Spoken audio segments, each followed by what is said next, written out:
Hello दोस्तों, आज की कहानी है मेहनत का फल वाली। तो दोस्तों कहानी पढ़ते हैं। एक गांव में दो मंत्री नकुल और सोहन रहा करते थे। नकुल बहुत धार्मिक था और भगवान को बहुत मानता था, जबकि सोहन बहुत मेहनती था।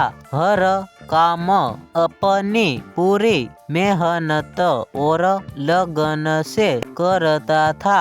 एक बार दोनों ने मिलकर 1 बीघा जमीन खरीदी, जिससे वह उस पर खेती करके बहुत सफल उगा कर अपना घर बनाना चाहते थे। सोहन खेत में जाकर बहुत मेहनत से खेती करता और नकुल खेत में खेती करने के बजाय मंदिर में जाकर भगवान से अच्छी फसल के लिए प्रार्थना करता रहता। भगवान, इस बार हमारे 1 बीघा के खेत की जमीन पर बहुत अच्छी सफल उगा दीजिए। मैं आपका आभारी रहूंगा।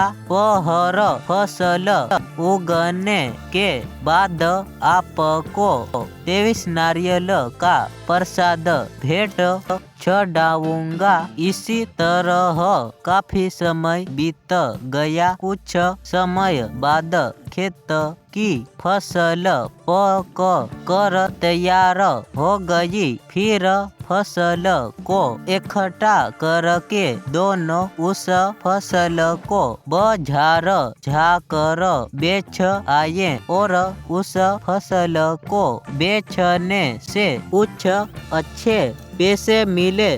घर आकर सोहन ने कहा कि इस धन का ज्यादा हिस्सा मुझे मिलेगा, क्योंकि मैंने खेत में ज्यादा मेहनत की है। यह बात सुनकर नकुल बोलने, नहीं, धन का तुमसे ज्यादा हिस्सा मुझे मिलना चाहिए, क्योंकि मैंने भगवान से इसकी प्रार्थना की, तभी हमको अच्छी सफल खेतों में उगी हुई मिली और बाजार में मैं अच्छे फसल के अच्छे पैसे मिले।